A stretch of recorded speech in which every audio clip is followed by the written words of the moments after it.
Biryani. Veg dum biryani ಈಗ ready ಆಗಿದೆ. ಈಗ ಟೇಸ್ಟ್ ಮಾಡೋ ಸಮಯ. ಮದುವೆದಲ್ಲಿ ತಿಂದಿದ್ದೆ ಈ ಥರ ಇತ್ತು ಆ ಥರ ಇತ್ತು ಅಂತ ತುಂಬ ಜನ ಕೇಳ್ಕೊಂಡಿರ್ತೀರ.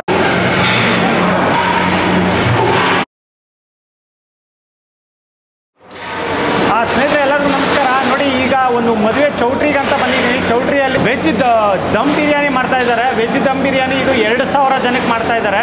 2000 ಜನಕ್ಕೆ ಅಂದರೆ ನಿಮ್ಗೆ ಗೊತ್ತಿರುತ್ತೆ ಎಷ್ಟು ದೊಡ್ಡ ಕ್ವಾಂಟಿಟಿ ಅಂತ ಹೇಳ್ಬಿಟ್ಟು. ರೈಸ್ ಎಷ್ಟು ಕೆ ಜಿ? 35 kg. 35. 35 kg. 2000 ಜನಕ್ಕೆ 35 kg ಹಾಕ್ತಾ ಇದ್ದಾರೆ. ಅದನ್ನು ಹಾಕ್ಬಿಟ್ಟು ನೋಡೋಣ. ಈಗ ಇದರಲ್ಲಿ ಆಲ್ರೆಡಿ ತುಪ್ಪ ಮತ್ತು ಎಣ್ಣೆ ಹಾಕ್ಕೊಂಡಿದ್ದಾರೆ. ಈಗ ಬೆಂಕಿ ಅಂಟಿಸಿದ್ದಾರೆ. ಮತ್ತು ಏನೆಲ್ಲ ಹಾಕ್ತಾರೆ ಸ್ಕಿಪ್ ಮಾಡಿದ್ರೆ ನೋಡ್ತಾ ಇರಿ ಯಾವ ಥರ ಮಾಡ್ತಾರೆ ಅನ್ನೋದನ್ನ. ನಿಮಗೂ ಒಂದು ಮದುವೆ ವೆಜ್ ಬಿರಿಯಾನಿ ಅನ್ನೋದು ಎಷ್ಟು ತುಂಬಾ ಚೆನ್ನಾಗಿರುತ್ತೆ. ತುಂಬ ಜನಕ್ಕೆ ಒಂದು ಬಿರಿಯಾನಿ ತಿನ್ನಬೇಕು, ವೆಜ್ ಬಿರಿಯಾನಿ ತಿನ್ನಬೇಕು, ಆ ಮದುವೆದಲ್ಲಿ ತಿಂದಿದ್ದೆ ಈ ಥರ ಇತ್ತು ಆ ಥರ ಇತ್ತು ಅಂತ ತುಂಬ ಜನ ಕೇಳ್ಕೊಂಡಿರ್ತೀರ. ಆದರೆ ಇಲ್ಲಿ ಯಾವ ಥರ ಮಾಡ್ತಾರೆ ಅಂತ ನಾನು ತೋರಿಸ್ತೀನಿ, ನೀವು ನೋಡ್ತಾ ಇರಿ. ಏಲಕ್ಕಿ, ಚಕ್ಕೆ, ಲವಂಗ, ಓಕೆ, ಜಾಯಿಪತ್ರ. ಇದರಲ್ಲಿ ಇದು ಮಸಾಲೆ ಬೇಕಾಗಿರೋಂಥ ಇದೆಲ್ಲ ಇದೆ. ಲವಂಗ, ಇದು ಚಕ್ಕೆ, ಎಲೆ, ಮತ್ತು ಇದೇನು ಇದು ಏಲಕ್ಕಿ, ಮತ್ತು ಜಾಯಿಪತ್ರ, ಸೋಂಪು, ಜಾಯಿಪತ್ರ, ಇದರ ಎಲ್ಲ ಮಿಕ್ಸಿಂಗ್ ಇದೆ ಇದರಲ್ಲಿ.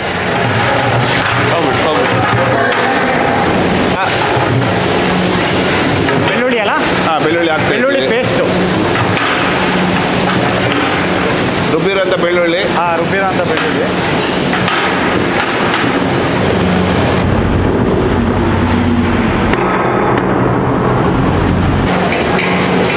ಈರುಳ್ಳಿ, ಪುದೀನ ಹಾಕ್ತಾ ಇದ್ದೀವಿ. ಪುದೀನ,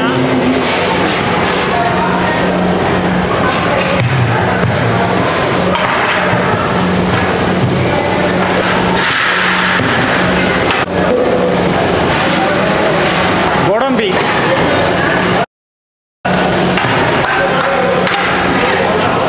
ಫ್ರೈ ಆಗ್ತಾ ಇದೆ. ಇಲ್ಲಿ ಬಟಾಣಿ ಹಾಕ್ಕೊಳ್ತೀವಿ ಇದಕ್ಕೆ, ತರಕಾರಿಗೆ. ಇದರಲ್ಲಿ ತರಕಾರಿಯಲ್ಲಿ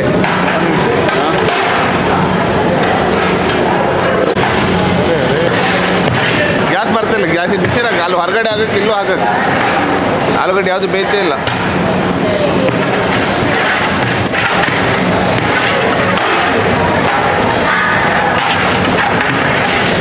ತರಕಾರಿ. ಓಕೆ,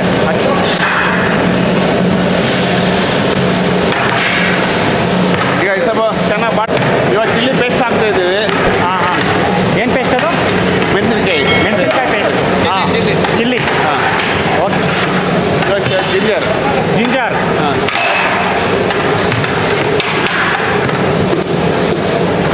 ಚೆನ್ನಾಗಿ ಫ್ರೈ ಆಗಬೇಕು. ಓಕೆ, ಆಮೇಲೆ ಬಾಸುಮತಿ ಅಕ್ಕಿ ತಗೋಬಾ. ಬಾಸುಮತಿ ಅಕ್ಕಿ ಕಿಲೋ ತಗೊಂಡು ಬಾ. ಲಾಲ್ ಕಿಲೋ ಬಾಸುಮತಿ ರೈಸ್. ಓಕೆ, ಇದು 35 kg ಆಗ್ತಾ ಇದೆ. 35 kg ಆಗ್ತಾ ಇದ್ದೀವಿ.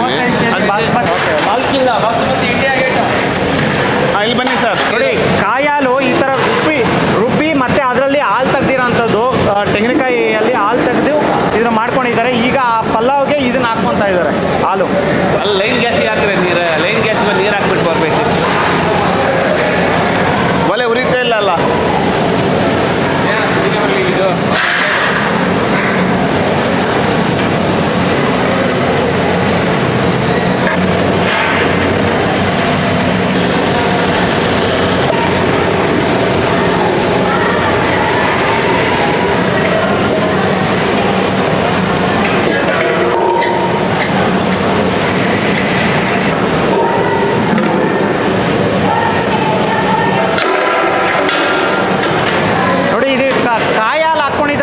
ಕಾಯಲ್ಲಿ ಹಾಕ್ಕೊಂಡಾದ್ಮೇಲೆ ಈಗ ಪ್ಲೇಟ್ ಮುಚ್ತಾ ಇದ್ದಾರೆ.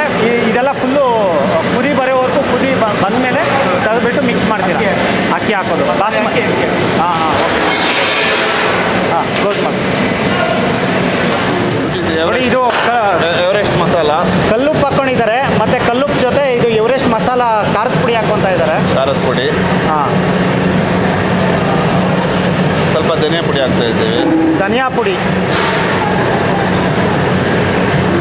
ಸ್ವಲ್ಪ ಹಳದಿ, ಅರಿಶಿನ ಪುಡಿ, ಹಳದಿ,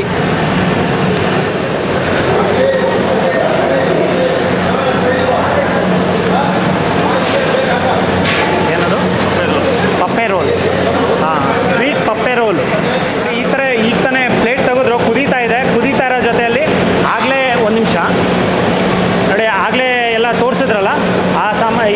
ಮತ್ತು ಮೆಣಸಿನ್ಕಾಯಿ, ಹಳದಿ ಮತ್ತು ಧನಿಯಾ ಪುಡಿ, ಖಾರದ ಪುಡಿ ಹಾಕ್ಕೊಳ್ಳಿ. Tomato 1 bucket. Okay,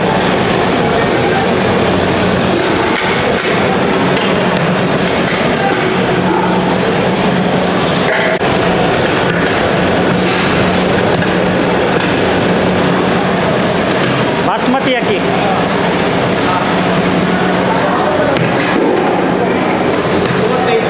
35 kg.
Okay, start ಆಗಿದೆ smell. Biryani smell already start ಆಗಿದೆ.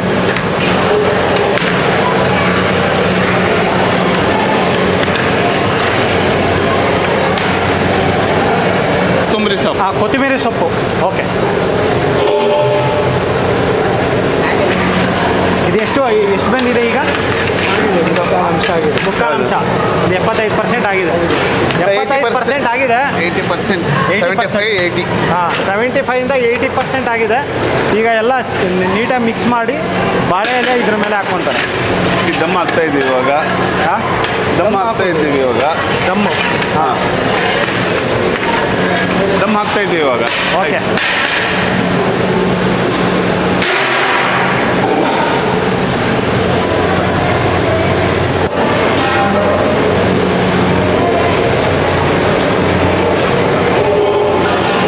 ಈಗ ಗೋಣಿ ಹಾಕಿ ಹೇಳಿ, ಟೈಟ್ ಹೇಳಿ.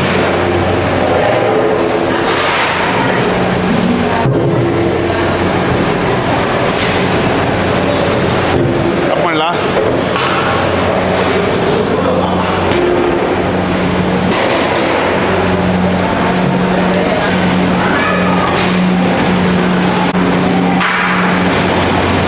ನೋಡಿ, ಎಲ್ಲ ಕ್ಲೋಸ್ ಮಾಡಿಬಿಟ್ಟು ಈಗ ಇದರಲ್ಲಿ ಕುದಿಯುವಂಥ ನೀರು, ಬಿಸಿ ನೀರು ಹಾಕ್ಕೊತಾ ಇದ್ದಾರೆ. ಫುಲ್ ಬಿಸಿ ನೀರು, ವೆಯ್ಟ್ ಇರೋದು. ಒಳಗಡೆ ಯಾವುದು ಗಾಳಿ ಆಚೆ ಬರ್ದಿರ ಫುಲ್ಲು ಬಾಳೆ ಎಲೆ ಹಾಕ್ಬಿಟ್ಟು ಅದ್ರ ಮೇಲೆ ಗೋಣಿ ಚೀಲ ಹಾಕ್ಬಿಟ್ಟು ಅದ್ರ ಮೇಲೆ ಪ್ಲೇಟ್ ಹಾಕ್ಬಿಟ್ಟು ಅದ್ರ ಮೇಲೆ ಬಿಸಿ ನೀರು ಅಟ್ಟಿ ವೆಯ್ಟ್ ಇಟ್ಟಿದ್ದಾರೆ. ನೋಡಿ, ಇವರೇನೆ ಇದಕ್ಕೆ ಓನರು, GK ಕ್ಯಾಟ್ರಸ್ಗೆ ಓನರು. ಇದು ಯಾವುದೇ ಎಷ್ಟೇ ದೊಡ್ಡದಿದ್ರು, ಒಂದು ಮದುವೆ ಆಗಲಿ, ಒಂದು ಫಂಕ್ಷನ್ಸ್ ಆಗಲಿ, ಗ್ರೂಪ್ ರಶ್ ಆಗಲಿ, ಏನೇ ಇದ್ರು ಅಷ್ಟೇ ಇವರು ನಡೆಸ್ಕೊಡ್ತಾರೆ. ಎಲ್ಲಾದರೂ ನಡೆಸ್ಕೊಡ್ತೀರಾ ಸರ್? ಎಲ್ಲಾದರೂ. ಇಡೀ ಕರ್ನಾಟಕ, ಆಂಧ್ರಾಗೆ ಹೋಗ್ತೀರಾ? ಬರೀ ಕರ್ನಾಟಕ ಬೆಂಗಳೂರು ಸರೌಂಡಿಂಗ್ ಎಲ್ಲೇ ಇದ್ರು ಅಷ್ಟೇ ಇವರು ಜನ ಇದ್ದಾರೆ. ಆಲ್ಮೋಸ್ಟ್ ಒಂದು 1000 ಜನ ಇವ್ರ ಹತ್ರ ವರ್ಕ್ ಮಾಡ್ತಾರಂತೆ. ಎಲ್ಲೇ ಏನೇ ಇದ್ರು ಫಂಕ್ಷನ್ಸು ಇವ್ರ ಹತ್ರ ಕಾಂಟ್ಯಾಕ್ಟ್ ಮಾಡ್ಕೋಬೋದು. ನಾನು ಡಿಸ್ಕ್ರಿಪ್ಷನಲ್ಲಿ ನಂಬರ್ ಕೊಡ್ತೀನಿ. ಈಗ ಈ ಮದುವೆಯಲ್ಲಿ ಇವ್ರಿಗೆ ನಮಗೆ ಪಲಾವು, ಇದು ವೆಜ್ ಬಿರಿಯಾನಿ ತೋರಿಸ್ಕೊಡೋಕ್ಕೆ ಇವರೇನೆ ಪರ್ಮಿಷನ್ ಕೊಟ್ಟಿದ್ದು. ತುಂಬ ಧನ್ಯವಾದಗಳು ಸರ್. ಈ ಥರ ಬೇರೆಯವರು ಯಾರೂ ತೋರಿಸೋದಿಲ್ಲ. ಅದು ನೀವು ಯಾವ ಥರ ಮಾಡೋದು ಅಂತ ತೋರಿಸ್ಕೊಟ್ಟಿದ್ದೆ. ಈ ಜನಕ್ಕೆ ನಿಮಗೆ ಪ್ರತಿಯೊಬ್ಬರಿಗೂ ಇದು ಉಪಯೋಗ ಆಗುತ್ತೆ. ಮತ್ತು ನಿಮ್ಮದು ಅಷ್ಟೇ, ಪ್ರತಿಯೊಂದು ಮಾಡಿರೋದು ಅಷ್ಟೇ ವಿಧಾನ ತುಂಬ ಚೆನ್ನಾಗಿದೆ. ವೆಜ್ ಫ್ರೈಡ್ ರೈಸು ಮತ್ತು ನೂಡಲ್ಸು ಇವರೇ ಅದನ್ನು ಶೂಟ್ ಮಾಡಿದೆ. ಅದನ್ನು ತುಂಬ ಚೆನ್ನಾಗಿ ಅಡುಗೆ ಮಾಡಿದ್ದಾರೆ ಇವರು ಸ್ಟಾಫು. ಅವರು ಆಲ್ಮೋಸ್ಟ್ ಇವ್ರ ಹತ್ರ ಒಂದು 30-35 ವರ್ಷಗಳಿಂದ ಇವ್ರ ಹತ್ರ ಕೆಲಸ ಮಾಡ್ತಾ ಇದ್ದಾರೆ. ತುಂಬ ಚೆನ್ನಾಗಿ ಹೇಳ್ಕೊಟ್ಟಿದ್ದಾರೆ. ಆದರೆ ಪ್ರೊಸೀಜರು ಅಷ್ಟೇ, ತುಂಬ ಸ್ಟಾರ್ಟಿಂಗಿಂದ ಎಂಡಿಂಗ್ವರೆಗೂ ಅಷ್ಟೇ ಒಂದು ನೀಟ್ನೆಸ್ ಅನ್ನೋದು ಒಂದು ಕ್ಲೀನಾಗಿ ಮಾಡಿ ತೋರಿಸಿರೋದ್ರಿಂದ ತುಂಬಾ ಚೆನ್ನಾಗಿ ನನಗೆ ವಿಡಿಯೋ ಶೂಟ್ ಮಾಡೋಕ್ಕೆ ಅವರು ತುಂಬಾ ಹೆಲ್ಪ್ ಮಾಡಿದ್ರು. ಅವರು ಯಾವುದೇ ಒಂದು ತೊಗೊಂಬಂದು ತೋರಿಸೋದೇ ಆಗಲಿ, ಪ್ರತಿಯೊಂದು ಅಷ್ಟೇ ನೀಟಾಗಿ ತೋರಿಸಿದ್ದಾರೆ. ಇದೇ ಥರ ಪ್ರತಿಯೊಂದು ನಮ್ಮ ಚಾನಲಲ್ಲಿ ವೀಡಿಯೋಸು ಬರ್ತಾನೆ ಇರುತ್ತೆ. ನೀವು ಯಾವುದೇ ಒಂದು ರೆಸಿಪಿ ಬೇಕು ಅಂದರೆ ನಾನು ಪ್ರತಿಯೊಂದು ರೆಸಿಪೀಸು ನಿಮಗೆ ಈ ನಮ್ಮ ಚಾನಲಲ್ಲಿ ಕೊಡ್ತಾ ಇರ್ತೀನಿ, ನೀವು ನೋಡ್ತಾ ಇರಿ. ಅದೇ ಥರ ಬಿಗ್ ಕ್ವಾಂಟಿಟಿಯಲ್ಲಿ ಇನ್ನೂ ಬೇಕು ಅಂತಂದರೆ ಮುಂದಿನ ವೀಡಿಯೋಗಳಲ್ಲಿ ಬರುತ್ತೆ. ಪ್ರತಿಯೊಬ್ಬರು ಅಷ್ಟೇ ನಮ್ಮ ಈ ವಿಡಿಯೋ ನಿಮ್ಮೆಲ್ಲರಿಗೂ ಇಷ್ಟ ಆದರೆ ದಯವಿಟ್ಟು ಲೈಕ್ ಮಾಡಿ, ಶೇರ್ ಮಾಡಿ, ಸಬ್ಸ್ಕ್ರೈಬ್ ಮಾಡಿ. ಈಗ ದಮ್ ತೆಗಿತಾ ಇದ್ದಾರೆ, ಈಗ ತೆಗೀರಿ. ಮೇಲ್ಗಡೆ ಬಿಸಿ ನೀರು ಇಟ್ಟಿದ್ರು, ಆ ಬಿಸಿ ನೀರು ಇಟ್ಟು ತೆಗೆದುಬಿಟ್ಟು ಈ ಪ್ಲೇಟ್ ತೆಗಿತಾರೆ ಈಗ.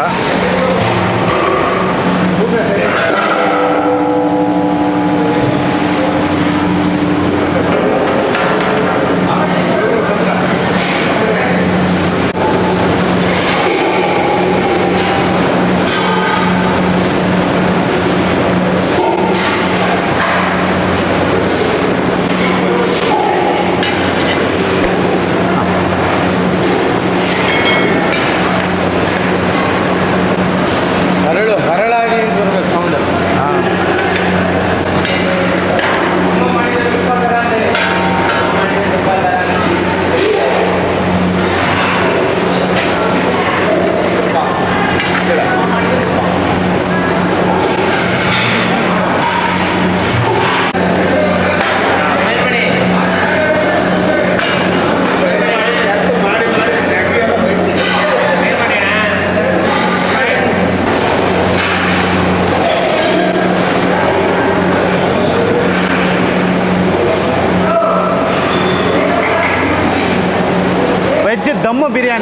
ವೆಜ್ ದಮ್ ಬಿರಿಯಾನಿ ಈಗ ರೆಡಿಯಾಗಿದೆ.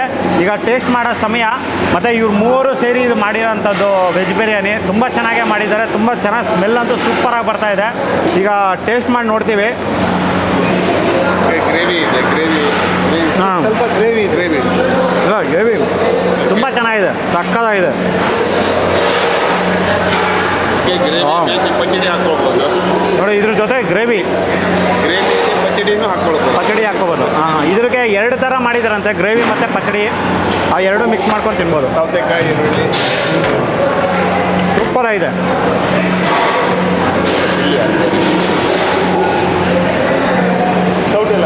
ನೋಡಿ, ಈ ವಿಡಿಯೋ ನಿಮ್ಗೆಲ್ಲರಿಗೂ ಇಷ್ಟ ಆದರೆ ದಯವಿಟ್ಟು ಲೈಕ್ ಮಾಡಿ, ಶೇರ್ ಮಾಡಿ, ಸಬ್ಸ್ಕ್ರೈಬ್ ಮಾಡಿ. ಇದೇ ಥರ ಕ್ವಾಂಟಿಟಿ 2,000, 3,000, 10,000 ಎಷ್ಟುವರೆಗೂ ಮಾಡ್ತೀರಾ ಸರ್ ನೀವು? 50,000 ಜನವರೆಗೂ ಮಾಡ್ತಾರಂತೆ.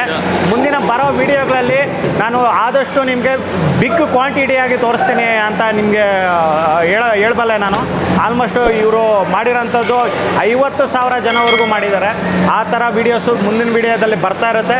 ದಯವಿಟ್ಟು ಯಾರು ಮಿಸ್ ಮಾಡಿದಿರ ಸಬ್ಸ್ಕ್ರೈಬ್ ಮಾಡಿ. ತುಂಬ ಚೆನ್ನಾಗಿದೆ ಪಲಾವ್ ಅಂತೂ, ಸಕ್ಕತ್ತಾಗಿದೆ. ವೆಜ್ ಬಿರಿಯಾನಿ ಸಕ್ಕತ್ತಾಗಿದೆ. ನೋಡಿ, ಇದು ಪಚಡಿ. ಯಾವುದು? Mushroom chilli. ಇದ್ರ ಜೊತೆ ಮಶ್ರೂಮ್ ಚಿಲ್ಲಿ ಹಾಕ್ಕೊಬೋದು ಬೇಕಾದರೆ. ಇವ್ರು ಮಾಡೋಂಥ ಅಡುಗೆಗಳು ತುಂಬ ಚೆನ್ನಾಗಿದೆ, ಸಕ್ಕತ್ತಾಗಿದೆ. ನನಗೆ ಒಬ್ಬರು ಹೇಳಿದ್ರು, ನಮ್ಮ ಫ್ರೆಂಡು, ಆ ಕಾರಣಕ್ಕೆ ನಾನು ಚೌಟ್ರಿಯಾಗಿ ಇವರು ಕ್ಯಾಂಟ್ರಿನ್ಸು ಅದಕ್ಕೆ ಹುಡ್ಕೊಂಡು ನಾನು ಇಲ್ಲಿ ಬಂದು ನಿಮಗೆ ವೀಡಿಯೋ ಮಾಡ್ತಾ ಇರೋಂಥದ್ದು. ಇನ್ನು ಮುಂದಿನ ವೀಡಿಯೋದಲ್ಲಿ ತುಂಬ ಚೆನ್ನಾಗಿರೋ ವೀಡಿಯೋಗಳು ಬರ್ತಾ ಇರುತ್ತೆ, ನೋಡ್ತಾ ಇರಿ. ಈ ಊಟ ಅಂತೂ ಸಕ್ಕತ್ತಾಗಿದೆ. ನೀವು ಜಸ್ಟು ಇದರಲ್ಲಿ ಸ್ಮೆಲ್ ನೋಡಿದ್ರೇ ಈ ಟೇಸ್ಟ್ ಹೆಂಗೆ ಅಂತ ಗೊತ್ತಾಗ್ಬಿಡುತ್ತೆ. ಎಲ್ಲ ಪ್ರತಿಯೊಂದು ಅಷ್ಟೇ ಇವ್ರು ಮಾಡೋಂಥ ಅಡುಗೆಗಳು ಸೂಪರಾಗಿರುತ್ತೆ. ಸಕ್ಕತ್ತಾಗಿದೆ ಸರ್, ನಿಜ ಸೂಪರಾಗಿದೆ. Thank you.